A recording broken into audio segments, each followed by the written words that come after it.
Hello and welcome back to Leeds United, and apologies once again, this is only a 2-episode week. Unfortunately, the real world situation is continuing, and with Christmas being next week, it's probably likely that will be Tuesday, Friday as well. So back to 3 episodes a week, probably in the new year. But today, slight change to the schedule, because the Manchester United game vacated the weekend, and I don't fully know why. I can only presume they were avoiding moving it to the Saturday because then we play Tuesday, Saturday, and possibly Man United play on a Tuesday. So they're avoiding the Sunday, Tuesday for them. So it just moved to April. So we get to do both legs in one video, which actually is neater. But as you can see there, since we last met, we beat Derby 4-3. I don't know why that was such a tight game. Milivojevic with 2 and Gluk with 2 because I thought I'd rotate against League One Derby. Nearly backfired as they scored 3 goals from 3 shots on target. Not the best first outing for Mama, as I will refer to him because, quite frankly, it's easier. But yes, our new backup goalkeeper not doing well. We then lost to Liverpool 1-0. Stroke of half time, Livramento got injured. But we did beat Wolves again. We're finally righting that particular wrong. 2 goals in 3 minutes from Pedro and Strike sees us into the 5th round where West Ham await us instead. So probably won't focus on that. I should say, you could see it at the top. Those results mean we are still second and comfortably behind Liverpool. That is not really ever going to be a challenge. But that all being said, we've had a nice lovely break before that Wolves game, and it's been enough days since that our first team is still fully fit. There's some people who are just returning from injuries, so we'll get them in the team. Ord in, Livramento might be back as well at this point. Nearly 75 minutes. You know what, Christensen's a yellow card warning. We'll start with him and then bring Christensen on if necessary. 12 subs here, so we might as well put all this lot in. Awar took a reasonable injury during that period as well, but he is returning to fitness tomorrow, apparently. So it'll be in the next leg, at least. But it'll be Carnacesi in goal, Dicker, Strike, Verissimo, or subs like Almada, Livramento, Makoko, Pedro, and Gomez. I'm not sure about Gomez, actually. Now I've said that, he's got 23 appearances. He's got an average rating of 7.45 for the season. He's scored 6 goals. It's slightly weird. I'm not fully certain why his average rating is so high. Does have 5 assists, 7 in total, but I can't argue with it. Their team, thankfully on the list for this one, I don't recognise their goalkeeper, but he is number 1 and he does appear to be Betis already. Their goalkeeper is their number 1 goalkeeper. I don't know if he's any good, don't recognise the name. Okay, sorry, actually, we need to research this. What's happened here? Betis don't have a first team goalkeeper. How have they, what? How have they even got through? I mean, the 14th in the Liga, which I can understand. How did they get through the knockout round? How did they get through the league stage? No wonder we beat them 4-1. It's worth noting we have already played Betis in an episode, of course, and we beat them 4-1 then. So, what? Also, I love the fact they said Alex Moreno is reigning supreme at the back and he's playing left wing. I think he is a left back by nature. And there is a highlight immediately. Livramento, Gomez, penalty. Well, obviously that's delayed things, but 50 seconds on the clock. We're wasting time here, obviously. There we go. Lovely, jubbly. A goal within the first minute. I'll still cover both, even if this ends up being a... Oh, what? I can't get over this goalkeeper situation. How has the game allowed this to happen? And I don't really know what's happened here. Ord? I was annoyed when we got Betis because I thought they were the best team left, effectively, out of the teams that we could draw, because I think it drew all the top 8 teams versus the ones that went through the first knockout round. And I thought Betis were the best... Oh, God, that was nearly 2. I was about to celebrate. But you can see the rest of the teams there. Brentford got Chelsea. Apparently isn't an avoidable situation. Apparently there's no limits on who you can play in the second knockout round, as that might be in... What's going on? Madness. Madness is occurring.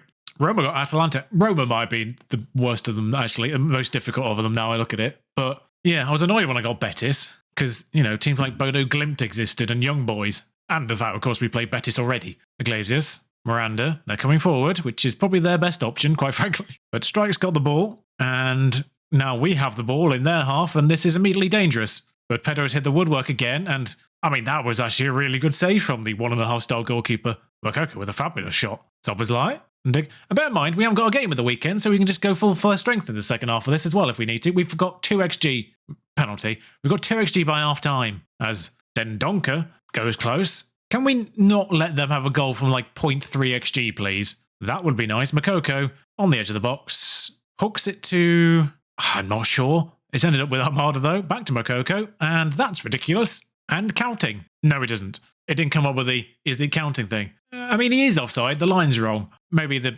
visual's wrong, as to be expected. I'm actually kind of annoyed we're not doing better. They've got a 1.5-star goalkeeper, lads. I wonder if they sold their goalkeeper in January. That's the only explanation of how they got through the league stage. He's got a 7.1, this lad, from the B team. The defence is knackered because I don't think they've got that many players full stop. They've taken off their key player, apparently, in the form of Moreno, and there's still only 1-0 down. As Jorginho Wijnaldum runs forward, 34 now, so if that had gone in, resulting corner is concerning me. Screw it, we'll play for set pieces. Harriet to put the ball in. Whatever happened to Amin Harriet in real life? He had one really good season and I haven't heard from him since. Edgar, Nicholson, oh dear, Pedro. Who's the other one? I can't remember what his name is. But they both had like one really good season in Germany and then nobody ever heard of them ever again. Amiri, I think I'm thinking of. Young boys are actually equalised against Sevilla. Edgar, Zappacosta. I mean, we've pincered them there and they've worked their way out of it. And Iglesias is through because they've hoofed it over the top and defenders don't know how to defend. If that goes in, still concerned it was about to go in there as defenders walk into the ball. This is the weirdest game. It's still going, this highlight. That wasn't the end of the highlight. Gomez, are we about to score? Livramento. It's the only explanation for why this highlight's continuing. Marder goes close. This is ridiculous. How have we only scored from a penalty? Adams on. Order was only good for 75 anyway, so Skov. Milovanovic through the middle. I mean, do I praise? We're 1-0 up away at a La Liga team who have obviously been good enough to get into the Europa League, even if they're having a bit of a problem, even if they've got a little bit of a problem now, personnel-wise. Like, reputation-wise, a praise might work here, but I'm slightly concerned they're about to score. I mean, don't get me wrong, apart from the goalkeeper, their team is good. Case in point. And we encourage. No, it's been disallowed. Take it back. I don't want to encourage, I want to praise them for keeping a... Oh, he's miles off. For keeping a good high line, which we're not supposed to do. Almada needs to come off. But I don't have really anyone for that, because Santos is injured. I think he's the only other person who can do it. Oh, no, hang on. I brought Andre Santos on up front somehow by accident. The players must have been moved around when I tried to make the substitution. No wonder we haven't scored. Santos has just been stood up front going, what am I doing over here, boss? It's not my position. Apologies, Andre. Clerical error. Undika. Oh, I should say, Gluck and Mark Rocco got upset at not being in the registered players again. Gluck I don't really understand. He was the only one that didn't actually accept it. Milovanovic, he scored 2-0. Margins. Mark Rocco, as soon as I went to talk to him about his upsetness, immediately backed down. Good team player. Makoko. Back to Milovanovic. I mean, the first one was cheeky as hell. Didn't pay off. Got the rebound. Luck was on his side. I don't really know why Andre Santos is never match sharp. He comes on quite a lot and plays in rotation games reasonably often. Miranda to Godardo. Christensen tackles. Christensen tackles Miranda now. He's got to go through the entire team at this rate. They've got the ball back. Then Donker. Match engine still has issues, let's be real. Garcia Alejo, which by the way is the most Spanish name of possible. Miranda. That's out to Colwell. Thank you. Adams. Are they missing a player? Adams. Makoko. Lucky. 3, but we do deserve a third. This match deserved a 3-0, just the way it's gone, but that was fortunate. Goalkeeper is supremely unlucky because it comes off whoever their number 3 is. Edgar. Did I have Edgar once upon a time? Not here, but somewhere else. I don't think I had him. I think I had someone called Edgar, a new gen, if I remember rightly. Now we just got to confirm this in a second leg. I clicked through the summary page. Young boys beat Sevilla. Brentford beat Chelsea. It's all go now. Meanwhile, let's get to the bottom of this, shall we? They bought Harriet, Oliva and Dendoncker this year. Outbounds. Luis Felipe for 27 million. Not sure he was doing at Betis in the first place. He's still quite good. Good to know. Claudio Bravo went on a free last year.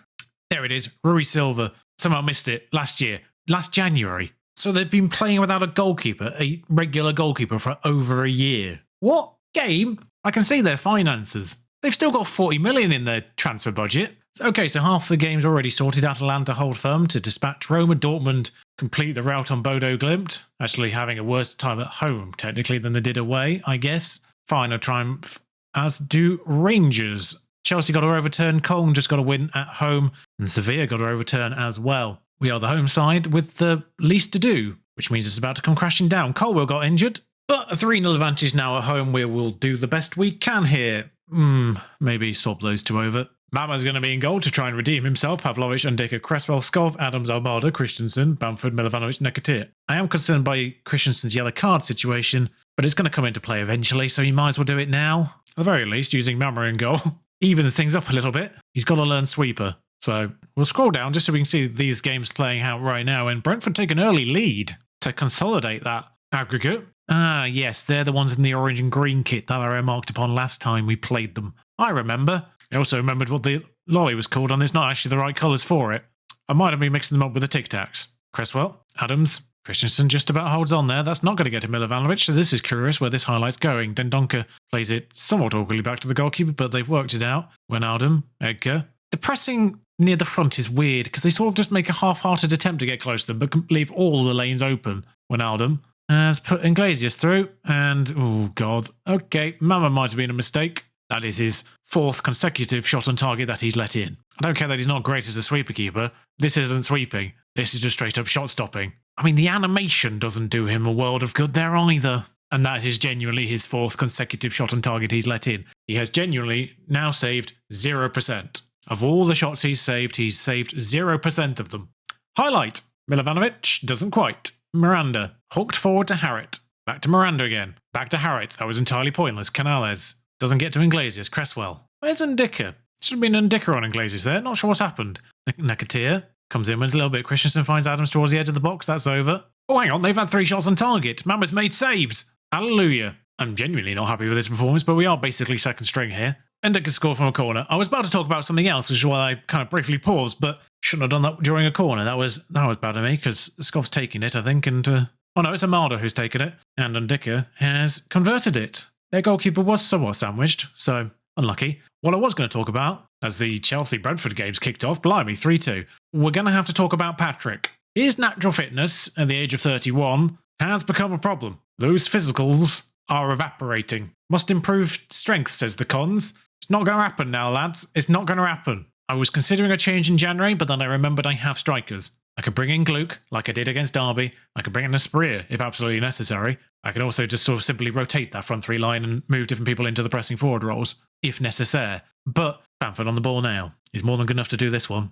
Almada, who's also very good mentally. So, mentoring, necessity. And let's face it, can't really get rid of all the good mental players in the same window. Bamford, or same year at least, Bamford, Milovanovic. Ooh, lovely move. 2-1. And we're up. 5-1 aggregate. Half an hour to go. Don't want to get too cocky, but looking good. I mean, there's lovely football. Just simply work them. And Milovanovic, yeah, Pedro's gone off the ball. Milovanovic scored off the bench, and now he scored off the start of this one. I mean, half an hour in, but he scored. And now, of course, we're in the awkward position where I can't really make that many substitutions that go down. Tyler Adams for Gagliardini. We can bring Andre Santos for Armada. Let's not risk the red card, and let's not risk the treble yellow situation with Livramento either. With Christensen either. I think it's 3 yellows before they get banned with the new system, I imagine. Milovanovic, Adams, Milovanovic again. 20 minutes to go. Oh, it's gone in. Yeah, okay. Their 1.5 star. The 1.5 star goalkeeper is now showing. Yeah. As we watch this one again, Milovanovic with it. He was the one who provided Adams with the ball in the first place. It's a 1-2. It's a good finish. Let's not. Is that a great finish, or is that not great goalkeeping? That angle probably looked better for Milovanovic, as it's 3-3 between Chelsea and Brentford now, in what is probably one of the smallest distances between European teams. 4-3. Missed penalty. What is going on? What is going on in London? Bamford now? I mean, if that had gone in, that would have been supremely unfortunate. Not the end of the highlight, though, as one would imagine. That didn't seem good enough even to me. So, Dendoncker, Moreno, William, Wijnaldum, Canelles, Mickelson. Okay, so we've seen 2 shots on target from Betis, and they've both gone in. I'm yet to see Mama do a save. I know he can from the statistics, but I'm yet to have seen one. And once again, the animations don't do him a lot of justice. If that's what he genuinely did, what are you doing, Georgie? Nakatir for... Is it worth it? I think we do strike for Ndicka, actually. Pavlovich is on a 6.2, but there's a booking there and he's tired, which would make sense because he's played both games. Brentford's just suddenly gone 5-4 in the same minute. I don't know what happened there. I don't know why we bother watching this match. That one was clearly more interesting. 6-2 aggregate here, though. 6-5 extra time. Right, so what we saw was Chelsea go 5-3 up at the 90th minute. Lukaku with the 91st minute aggregate equaliser. And then what we saw was them play the 91st minute of extra time as well, which Moise Keane scored in. So that's why we saw 5-4. Then Wynn scored to make it 6-4. And then Keane scored again to make it 6-5 in extra time. What? I mean, Colin did 4-3 as well to make a 5-4 aggregate. I mean, thankfully, it weren't the most boring match where Sevilla won 2-0 and actually overturned their aggregate. But, I mean, football fans got their money's worth today. Sorry, did I say round of 16 provides no shocks as Brentford beat Chelsea? Okay, I don't really know why we've not had the draw yet, but as things stand, the Man United game's going to have to move again. But as things stand, that can't be allowed to happen, can it? 16-17. As things stand, though, the Europa League second leg is adjacent to a Man City game, which probably won't be moved because it's already on a Sunday. So that in mind, that will likely be the next episode. I know I said I wasn't going to be covering every single round of the Europa League, considering we won the conference one, but just with the way things have panned out in the real world for me right now, it just sort of tracks quite nicely. Because if we were to get to the final, then this week is round of 16 quarterfinals, and then next week, Christmas week, could be semi-finals final. So it's quite neat. And I do apologise for having a slightly drawn-out season again, just the way things have happened in reality have somewhat ruined things in virtual worlds. And I do apologise once again for it. But if you have enjoyed this, if you enjoyed us winning and progressing, then do like, comment, subscribe. It helps out wonderfully. And just a quick thank you again for everyone sticking with me during this difficult period. I cannot really express how difficult it actually is for me. So I similarly cannot really express how thankful I am for you sticking with me here. But thank you anyway. I will see you very soon. Ta-ra.